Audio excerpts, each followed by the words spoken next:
पानीपत ग्रामीण क्षेत्र से 2 बार आजाद चुनाव लड़ चुके धारा सिंह रावल ने आज भाजपा में शामिल होने का ऐलान किया। आपको बता दें कि धारा सिंह रावल अपने समर्थकों के साथ आज भाजपा में शामिल हो गए। पानीपत ग्रामीण क्षेत्र से 2 बार आजाद उम्मीदवार के रूप में अपनी किस्मत आजमा चुके और अपने प्रतिद्वंदियों को कड़ी टक्कर देते हुए आजाद रहकर भी दूसरे नंबर पर धारा सिंह रावल आ चुके हैं। सामाजिक तौर पर भी वे बड़े काम करने वाले व्यक्तित्व के रूप में जाने जाते हैं।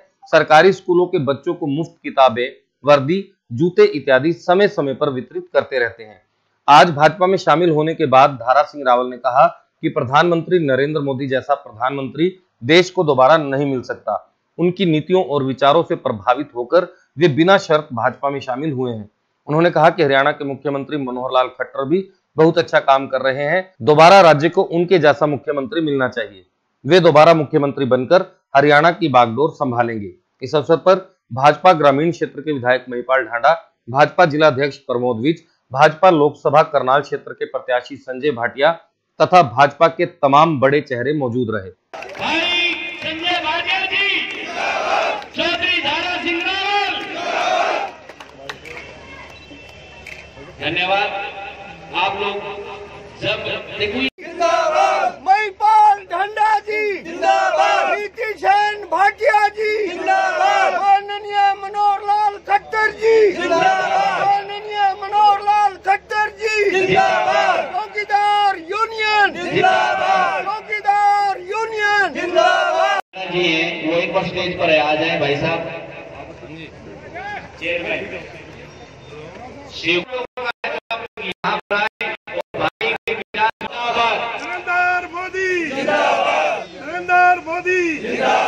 भारतीय जनता पार्टी जिंदाबाद, भारतीय जनता पार्टी जिंदाबाद। भारतीय जनता पार्टी के लोकसभा चुनाव के प्रत्याशी आपके अपने भाई संजय भाटिया जी, पिता स्वान मेरे बुजुर्ग चौधरी नीति सेन भाटिया जी, उन्होंने बताई है हम तीसरे स्थान पर आए थे। 15 दिन का चुनाव था और पिछला चुनाव लगा, उसमें भी आप हल्के ने बहुत ही ज्यादा इज्जत और मान सम्मान दिया है, तो हम दूसरे स्थान पर थे। तो अब 1 साल से मैं अपने हल्के में घूम रहा था।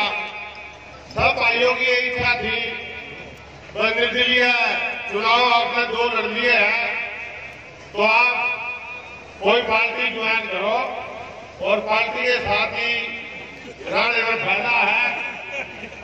तो 1 साल से वे सबकी अपने वर्गों की नजर रिपोर्ट रहा था कि वे दूसरी पार्टी की इच्छा कर रहे हैं। तो मैं तो एक ही भाइयों से एक ही बात कहूंगा, सबकी 1 साल से ढूंढते ढूंढते एक ही बात इच्छा आई, कोई नरेंद्र मोदी जो देश के लिए है, जो प्रधानमंत्री देश का भला कर सकता है, कोई कर ही नहीं सकता।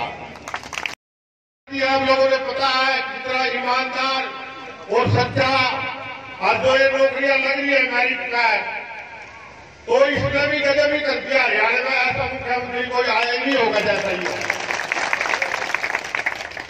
और आप लोगों ने सब ने पता है 45 साल बाद पानीपत में टिकट आई है और संजय भाटिया जी को टिकट मिली है।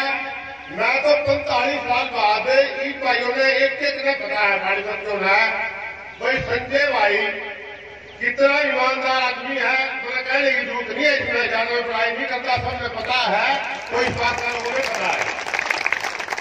तो हमने तो ये निर्णय लिया भाई के जब इतना बढ़िया भाई इस लोकसभा में और पार्टी ने टिकट देकर भेज दिया, हमने तो इसके ज्वाइन कर लिया, इसके क्षण में आ गए। और दूसरी आवाज है, मेरा आप लोगों ने बताई है, मेरा भाई है विधायक बैठा है यहाँ, मेरे में कोई क्लास नहीं है। विधायक बनना ना बनना ये सारा करते की बात है। मेरे भाई के साथ अब मेरे हल्के का विधायक है, मेरा भी विधायक है, युवा से इसमें कोई गरीब तबियत हुई है। और हम लोग मिलकर काम करेंगे पार्टी के लिए। जो भी मेरी ड्यूटी लगेगी, किसी प्रकार की ड्यूटी लगेगी, तो मैं उसको पूरा पूरा अपना साथ दूंगा। और जो भाई आए हैं जिन्हें आगे क्या हमारी शोभा बढ़ाई है, तो मैं सब भाइयों का बहुत बहुत धन्यवाद करता हूं। जय। मुझे आपका जो प्रेम मिला, आपका जो स्नेह मिला, मेरे को उसकी कीमत ज्यादा है। MP, MLA, मिनिस्टर तो लोग बहुत बढ़ते हैं, मुझे उससे ज्यादा कीमत जो आपने मेरे को इज्जत बख्शी है, आशीर्वाद दिया है, मेरे सामने उसकी कीमत ज्यादा है। भाई महिपाल जी, मैं तो आज से कहूंगा बहुत अंतर्यामी है। जिस दिन से इलेक्शन अनाउंस हुआ, भाई कहता था कि भाई 70,000 से पानीपत ग्रामीण विधानसभा जिताएंगे। थोड़ी सी बात मुझे सही बताऊं महिपाल जी, थोड़ी कम जैसी थी। मैं यार 70,000 और वो भी एक विधानसभा में, 2 विधानसभा है, एवरेज लगाओ तो 6-7 लाख वोट का मार्जिन हो जाएगा। थोड़ी मेरे को जस्ती कम थी, लेकिन आज जिस प्रकार से भाई धारा सिंह रावल ने पार्टी का झंडा थामा है,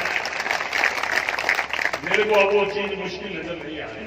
और पूरे गांव के अंदर अलग अलग वैचारिक मतभेद, अलग अलग सरपंच का चुनाव लड़ने वाले, पंच का चुनाव लड़ने वाले, लेकिन कोई भी चेहरा ऐसा नहीं है जो पूरे का पूरा गांव यहां पर इकट्ठा ना हो एक छत के नीचे इस बात के ऊपर कि हम सबको मिलकर इस धारे की खुशी में तो शामिल होना है, हम सबको मोदी जी के लिए काम करना है, ये भावना भी मुझे दिख रही है। अभी राजेंद्र भाई बोल रहा था, जब राजेंद्र चौधरी जी को पार्टी का पटका पहना रहे थे, भाई ये जोड़ी थी, वे जोड़ी को इकट्ठे रह गई थी। राजेंद्र भाई इसमें थोड़ा सा योगदान मेरा भी है। कल रात को 12:30-1 बजे में करनाल के एक प्रोग्राम में था। राजेंद्र चौधरी जी का मन की भावना देखो कितनी है। उन्होंने दफ्तर से पता करा भाई संजय जी का आखिरी प्रोग्राम कौन सा है। इनको पता लग गया करनाल में वहां झंडेवाली का जागरण है, उसमें है। भाई साहब, मैं जागरण के अंदर बैठा था, भाई गेट पे खड़ा, जब मैं चल रहे गाड़ी में तो देख के हैरान हो गया। करनाल में मेरा भाई राजेंद्र चौधरी जी आगे खड़े, तो ये मेरे साथ आए रास्ते में। तो मैंने इनको प्रार्थना करी, मैंने बताया, मैंने धारा भाई मुझे नहीं ये पता था कि इन दोनों की दोस्ती भी है, मुझे पता नहीं था। मैंने गाड़ी में कहा, पहले एक बार हमारी मीटिंग हो चुकी थी, मैंने कहा कल मौका है, आप भी कहना। 1 मिनट लगाया राजेंद्र चौधरी जी ने। मैं भाई के साधुवाद को भी बधाई देता हूँ, मैं दिल से मोदी के साथ हूँ। और मैं आपको वचन देता हूँ, जो वोट कभी बीजेपी को नहीं पड़े होंगे, सबसे ज्यादा वोट इस बार मैं बीजेपी को दिलवाऊंगा, वहीं से दिलवाऊंगा। संजय भाटिया का गोल्डन टाइम माने ही हम। जिस प्रकार का मैं समझता हूं कि पूरा देश मोदी जी के साथ खड़ा है और पूरा हरियाणा माननीय मनोहर लाल जी के साथ खड़ा है, और मुझ जैसे साधारण कार्यकर्ता को ये मौका मिला है, इतना स्नेह और प्यार लोगों के मन में था, और मोदी जी के कारण वो कई गुना हुआ, मनोहर लाल जी के कारण कई गुना हुआ। मैं वाकई में अपने आप को भाग्यशाली मानता हूँ। शहर में कैंपेन करे, अभी कांग्रेस का तो पता नहीं कौन कैंडिडेट है, लेकिन बहुत जगह लोग सवाल भी लोग उठा रहे और पूछेंगे भी आपसे, शहर के लिए आपने क्या किया? आपकी सरकार 5 साल रही थी। शहर के लिए सबसे पहले कोई भेदभाव नहीं किया किसी के लिए। आपके ये गली आज से पहले क्या होता था कि जो भी प्रतिनिधि बनते थे आपके सामने है, 5 साल कांग्रेस का प्रतिनिधित्व रहा, इंडिपेंडेंट भी रहा, कभी लोग संतुष्ट नहीं हुए। इस बार विकास कार्यों को लेकर संतुष्ट रहे। हालांकि मैं ये श्रेय खुद नहीं लेना चाहता, ये श्रेय मैं रोहिता रेवड़ी जी और महिपाल ढांडा जी को देना चाहता हूँ कि जिन्होंने अवैध कॉलोनियों को भी वैध कराया और जिस प्रकार से वहाँ पर विकास के कार्य शुरू कराए।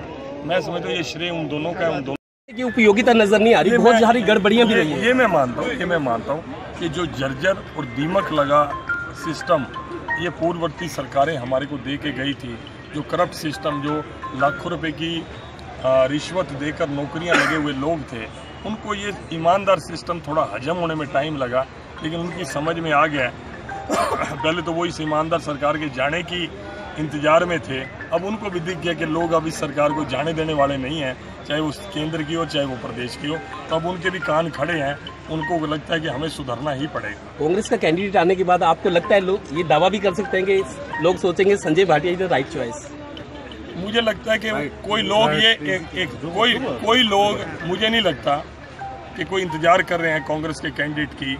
उनको कोई फर्क नहीं पड़ता, उनको जैसे बीजेपी के लिए फर्क नहीं पड़ता था कि कौन कैंडिडेट आएगा नहीं आएगा, उनको बीजेपी को ही वोट देना था। इसलिए अब उनको ये फर्क नहीं पड़ता कि कांग्रेस से कौन आएगा कौन नहीं आएगा। सब लोग चुनाव से पहले ही आज की डेट में मन बना के बैठे हैं वो आपने उत्साह देख लिया कि आपके सामने धारा सिंह रावल जी जो इंडिपेंडेंट चुनाव लड़के भी हजारों वोट हर बार इन्होंने लिए और लोगों के अंदर इतने लोकप्रिय हैं, बिना किसी शर्त के, बिना किसी कंडीशन के, बिना किसी बड़े ताम झाम के सहज भाव से बीजेपी को समर्थन करने के लिए आगे। और मैं तो मंच से बोल रहा था, अगर आपने सुना है तो इस गांव के अंदर मैं प्रत्येक व्यक्ति को जानता हूं, मेरी फैक्ट्री है यहाँ पर, तो कई अनेक लोगों को जानता हूं और मैंने देखा कि सब लोग डिफरेंसेस ऑफ ओपिनियन अलग अलग हैं, गाँव के अंदर बैठेंगे, विचार अलग, संगठन अलग, पार्टी अलग, उसके बावजूद भी आज सारे इस मौके पर इकट्ठा थे। ये तो एक इंडिकेशन है। रावल साहब 2 बार इंडिपेंडेंट चुनाव लड़े और 20,000 के आसपास वोट लेना एक जिसमें वर्थ होती है, लेकिन चूंकि अब शामिल हुए, टिकट की दावेदारी आपकी रहेगी? अब तो सिर्फ पार्टी के सिपाही रहेंगे। जो पार्टी में ज्वाइन किया, नरेंद्र मोदी से बढ़िया इस देश का प्रधानमंत्री नहीं आ सकता, और हमारा जो मुख्यमंत्री है मनोहर लाल खट्टर, इससे बढ़िया मुख्यमंत्री तो किसी देश में आ ही नहीं सकता। हमारे प्रदेश में ना पहले आया और ना कोई आएगा तो रहेगा तो यूं ही रहेगा, आगे भी यही रहेगा। मान लो पार्टी कंसीडर करती है आपको पानीपत ग्रामीण, क्योंकि आपने काम किया है, क्या समस्याएं अभी देख रहे हैं पानीपत ग्रामीण में? ये काम फौरी तौर पे होने चाहिए, आपको मौका मिला तो आप जल्दी करेंगे उनको। लोकसभा के इलेक्शन में अब पानीपत ग्रामीण इतने वोट नहीं अभी तो लोकसभा का इलेक्शन है, भाई संजय के लिए मेहनत करेंगे और इसके लिए दिन रात एक करेंगे और नरेंद्र मोदी को प्रधानमंत्री बनाओगे, ये एक सवाल।